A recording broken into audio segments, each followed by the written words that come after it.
थांबलोत बऱ्याच वेळ आम्ही लोणावळ्यामध्येच आत्तापर्यंत, बराच वेळ म्हणण्यापेक्षा आत्तापर्यंत लोणावळ्यामध्येच थांबलो. कारण आम्हाला मार्ग काढायचा, आम्हाला आंदोलन करायचं आहे हेही खरं आहे, समाजाला न्याय द्यायचा हे पण खरं आहे, परंतु मार्ग काढायचा आहे, तोडगा काढायचा आहे, सरकारला सुद्धा आम्हाला सहकार्य करायचं आहे मराठा समाजाला. म्हणूनच आम्ही आत्तापर्यंत थांबलोत लोणावळ्यातच की कुठेही मार्ग निघू. आझाद मैदानला जरी सुरू झालं आमरण उपोषण, त्यावेळी सुरू झाल्यावर आम्हाला आरक्षणच मिळणार आहे मराठा समाजाला, मग गावाकडे जावं लागेल ना. तर मग इथं जर तो प्रश्न मिटत असला तर तिथं जाऊन तरी काय करायचं आहे? तिथं जायला हवंच आहे का काही आम्हाला? तर नाही. माझा समाज आरक्षणासाठी तिथं चाललाय. आम्ही तोडगा निघावा म्हणून इथं आत्तापर्यंत थांबलो, पण तोडगा नाही आहे त्याच्यात. जे आम्ही त्यांना परवा सांगितलं तेच आहे, त्याच्या अगोदर 8 दिवसापूर्वी सांगितलं तोच विषय आहे, 1.5 महिन्यापूर्वी सांगितला तोच विषय आहे, त्याच दुरुस्त्यात त्यांचं तेच सुरू आहे आणखीन सुद्धा. परंतु त्यातलं एक सकारात्मक असू शकतं असं मला वाटतं की त्यांचं एक मोठं शिष्टमंडळ आणखीन थोड्या वेळाने येणार आहे, त्यानंतर त्यांचं असं म्हणणं आहे की त्याच्यात परिपत्रक, शासन निर्णय, आदेश असणार आहेत असं त्यांचं म्हणणं आहे. म्हणलं ठीक आहे, मग तेच येऊ द्या, तोवर आम्ही चालतो मुंबईकडेच.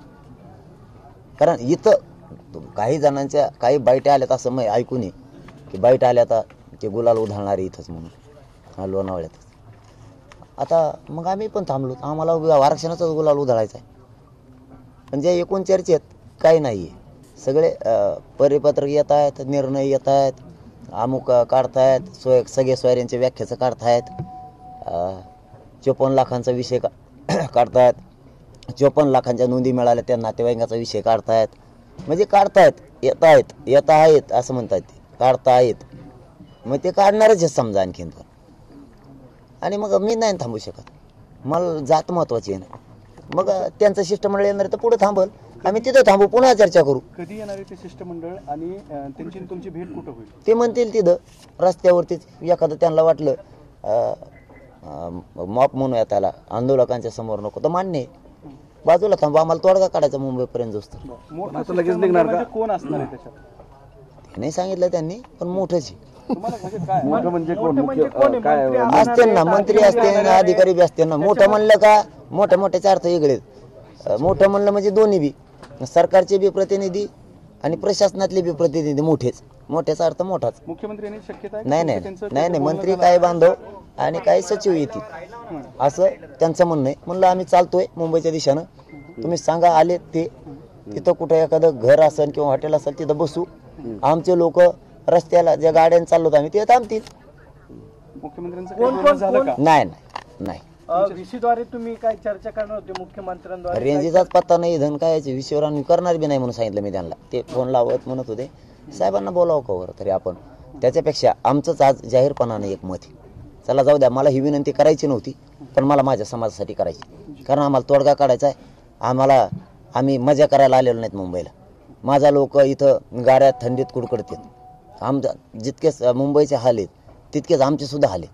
आमचं बी सोपं नाही, दोघांचे हाल होऊ द्यायचे नाही आता ही सरकारच्या हातात.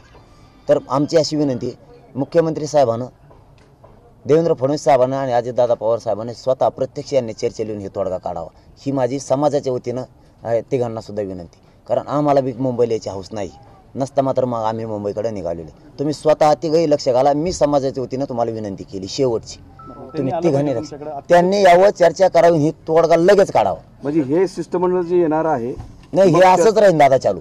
हे शिष्टमंडळ आलं, ते जुनं आलं, नवं गेलं, दुसरे बिचारे विनाकारण मार्ग काढतात, आम्ही त्यांना दोष नाही देणार. पण शिष्टमंडळाकडून काही तोडगा निघत नाही. आता कवर माघार, आता तिघं तुम्ही या एकत्र या, नाही तर तिघात मिळून एखादा या, पण तुम्ही तिघं आता याच्यात लक्ष घाला, ही समाजाच्या वतीनं तुम्हाला विनंती. नाही शिष्टमंडळाकडून आतापर्यंत मनोज जरांगे पाटलांनी शिष्टमंडळाची चर्चा जी आहे ती व्यासपीठावरती घेतली, मग आज बंद दाराआड का चर्चा केली? बंदार आड काय इतक्या माप मध्ये कुठे चर्चा करतील? दुसऱ्या बाजूला तुम्हाला आझाद मैदानावरती परवानगी दिलेली नाही. आझाद मैदान पोलिसांनी तुम्हाला एक नोटीस सुद्धा आणून दिलेली आणि ते म्हणतात की तुम्ही दुसऱ्या मैदानावरती तुमचं आंदोलन करा, आझाद मैदानावरती येऊ नका. त्याऐवजी नवी मुंबईतलं मैदान सुचवलंय, म्हणजे मुंबईत येऊ नये अशा प्रकारचा त्यांचा प्रयत्न आहे असं म्हणावं. नाही, आझाद मैदानावर व्यासपीठ उभा राहिले, नाही तिथल्या कमिशनरनं ते साहेब कोण आहेत कमिशनर साहेब त्यांनी दिले मला आताच तिथल्या सगळ्या आमच्या बांधवांचा कॉन्टॅक्ट झाला आहे तिथं आम्ही मरण उपोषण करतोय म्हणून त्याबाबत ते आमचा अर्ज आमचा सुद्धा तिकडून आलेला अर्ज आहे तिथल्या सुद्धा लोकांचा अर्ज आहे असं काहीच नाही आणि तुमचं काय आज होतं? आज भूमिका तुमची वेगळी दिसतीये. तुम्ही शिष्टमंडळाला बंद दारात तुम्हाला चर्चा कशावर वाटतंय केली. नाही नाही, मग अरे बंद बाबा मी दारात जेवण चर्चा केलं का नव्हतं केली? तिथं काय बंदार फेंदार माझ्या समाजाला माहिती आहे बंदार नाही काय वार्ता पसरू नका काही वार्ता पसरू नका तिथं सभा घेतली तिथं माझ्या समाजाला काही प्रॉब्लेम नाही तुम्हाला काय प्रॉब्लेम आहे आम्हाला काही प्रॉब्लेम नाही आम्हाला इथं प्रॉब्लेम नाही. शिष्टमंडळाला अरे शिष्टमंडळ नाही येते अधिकारी येते दादा ते एक अधिकारी येत ते फक्त माहिती द्यायला आले हे बघा हे माहिती द्यायला आले ते अरे पण माझ्या समाजाला अडचण नाही त्याने काय पैसे दिले का मला आणून काही अरे मग काय तुम्हाला काय नाही समाजाला म्हणलं पाहिजे अडचण नाही केलं असं नाही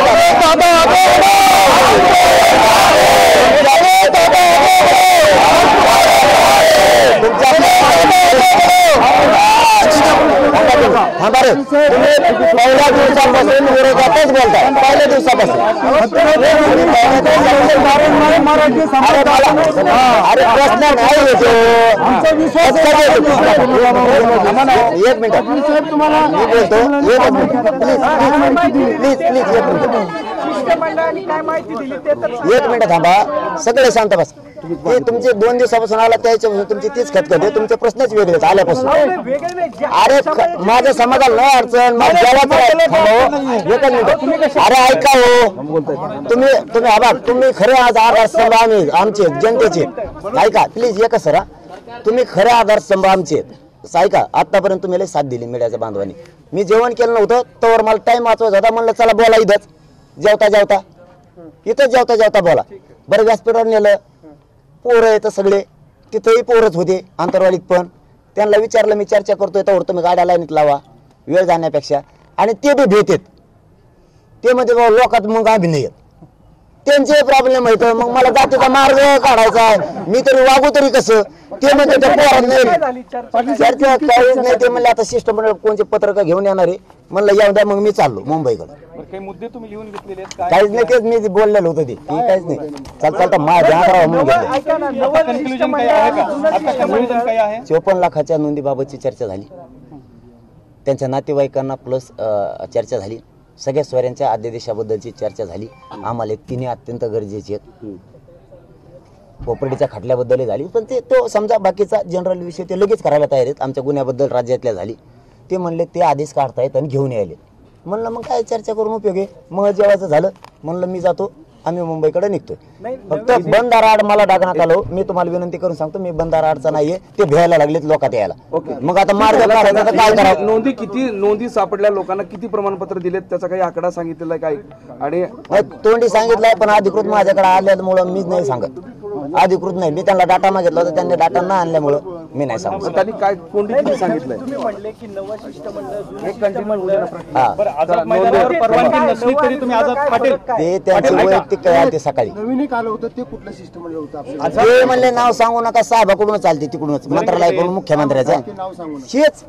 हेच होतं त्यांचं बी त्यांनी तेच लिहून नेलंय हे आता आले परवाचे हे साहेब त्यांनी तेच लिहून नेलत आता घेऊन येणार आहेत तेच घेऊन येणार आहेत मला फक्त वारंवार तेच होत हा. आहे म्हणून जे मला हे सांगा की कंटाळा येतो या सगळ्या गोष्टीचा की तुम्ही वारंवार म्हणतात की आम्हाला आरक्षण पाहिजे सगळे काही 3-4 महिन्यापासून जे काय ते चालतंय तुमच्या शब्दालाच आपलं प्रमाण आहे कटाळा खरंच आलाय शेवटचा केलंय प्रयोग आता ते म्हणले तिकडे भ्यायला लागलो तर म्हणलं मी भाकर खाता बोलू मला फक्त एवढंच मी लय प्रामाणिक मला डागणं आलो हा नाही सत्यता एक माणूस म्हणून बोलतो तुमचा पत्रकार म्हणून विचारणं गरजेचं आहे मी तुम्हाला दोष बी देत नाही आणि समाजाने देऊ नका अजिबात कोणीच त्यांचं विचारणं गरजेचं आहे पण बंद दाराआड ते लागलेत भ्यायला की पोरांनी घोषणा दिल्या की ते म्हणजे आमचा अंग थरथर कापत काय सांगू आता मग आता आडून जावं तर इकडून मला भेट नाही जावं तर तिकडून ये आझाद मैदानावर परवानगी नाही तरी तुम्ही आझाद मैदानावर जाणार का परवानगी दिली परवानगी घेतली तिथल्या आमच्या बांधवांनी त्यांनी सांगितलं एक बाजू सुद्धा दिली त्यांनी आझाद मैदानची तिथं स्टेज लावणं चालू आहे पोलीस बांधवांनी त्यांना दिली असं त्यांनी मला आता सांगितलं वाटल्यास तुम्ही वीरेंद्र पवारांना विचारा दिली का म्हणजे त्यांच्याकडे ते कागद नोटीस याची आहे असं ते पोलीस म्हणले बॅबी वाचली नाही नाकारली तरी तुम्ही जाणार का? त्या नोटीस त्यांनी मला सांगितलं मी वाचली नाही उठलो होतो मी, नेमके कपडे घातले, मला जायचं होतं. ते म्हणले एकच मिनिट एवढं उत्तर देतो लगेच.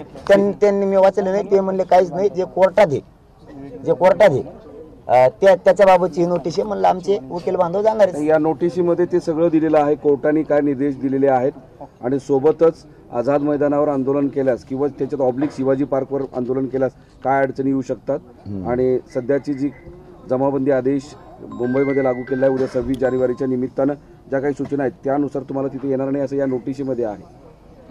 आणि ती नोटीस तुमच्या नावावर आहे. मनोज जरांगे पाटील, सकल मराठा समाज, आंतरवाली सराटे, तालुका अंबड, जिल्हा जालना. नाही मी वाचली बी नाही ती. तरी मी त्यांना म्हणलो होतो माझ्या नावावर नोटीस कसं काय. ते म्हणले आता तुम्ही प्रमुख असल्यामुळे आहे बरं का. आणि ते म्हणले तसे 9 नाव आहेत. म्हणलं मग त्या 9 नावावाल्याच्या सह्या घ्या ना, मग आपल्या काय का. ते म्हणले नाही हे काहीच नाही. असं आहे, आता या नोटीस नंतर तुम्ही आझाद मैदानाला चाललो. चलो आझाद मैदानाला